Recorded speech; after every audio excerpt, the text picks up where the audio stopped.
if not put in place, would have resulted to a different result. So as you can see, our magazines have emplaced barricades.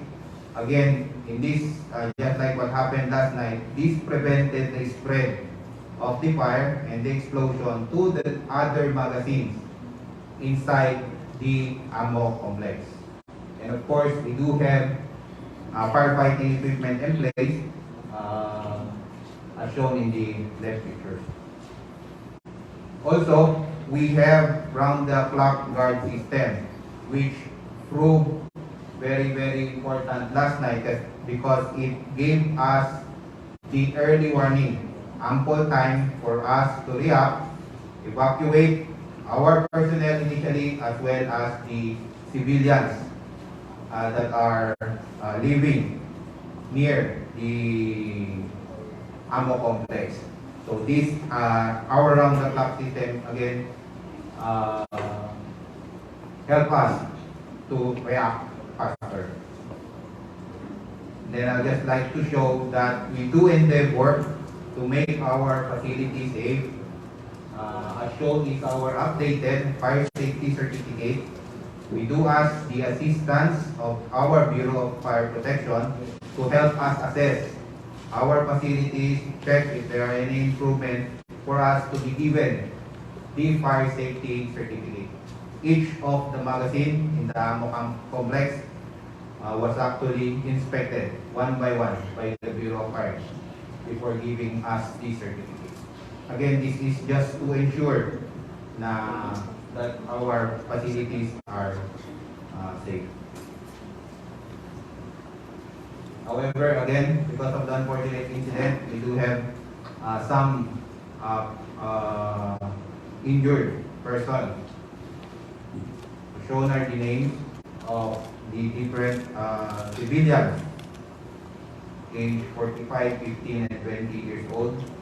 Please do take note that all of these wounded or injured civilians have already been discharged from the hospital since that night. And for the damage, our estimated cost of the damage is at 27.7 million pesos.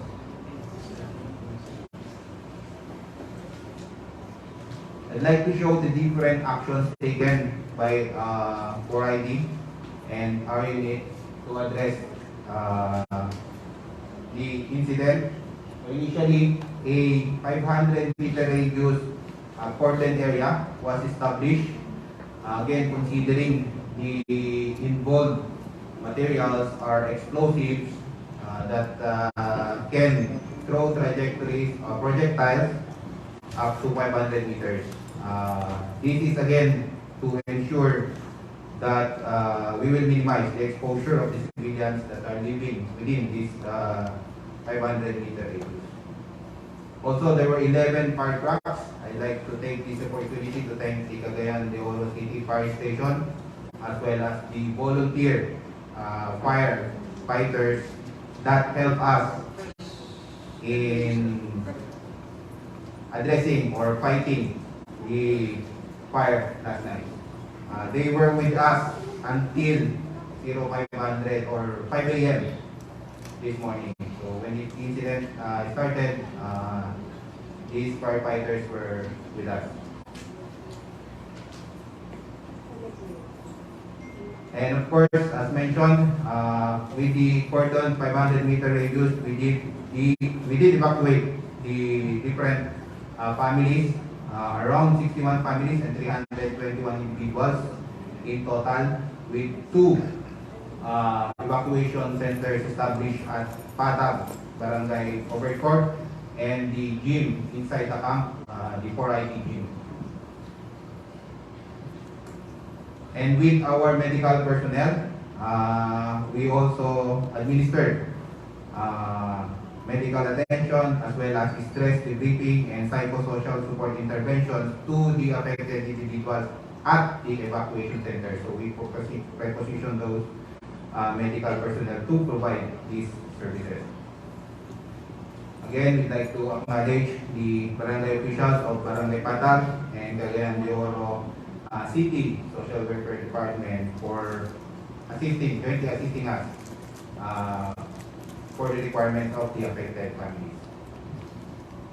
And finally, I'd like to inform that we do have our EOD expert, our EOD technicians. They are the ones that are technically proficient and knowledgeable to address.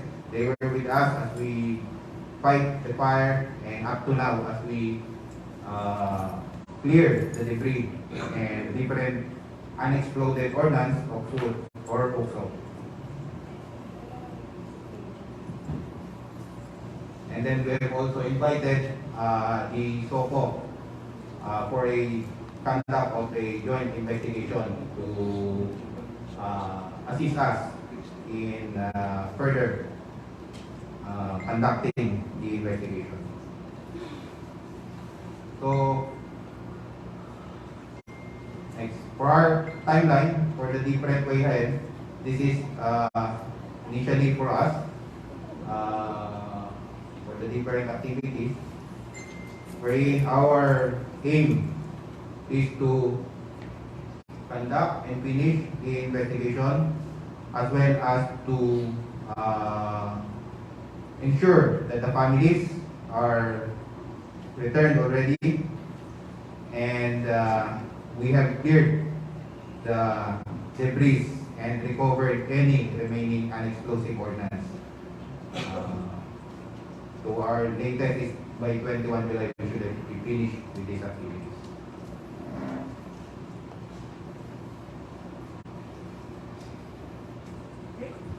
That ends my presentation. Thank you. Thank you, sir. Question? Let's now proceed to the press conference proper. The rules and regulations will now be presented by Major Garillo, the Chief of Division Public Affairs Office.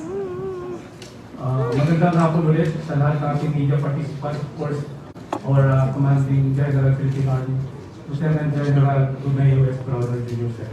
Before we proceed sa ating press conference, may I allow me to set some rules in this afternoon's press conference. Una, meron naman tayong set of nag-signify kanina na mag-question. So mamaya, those who want to question, raise your hand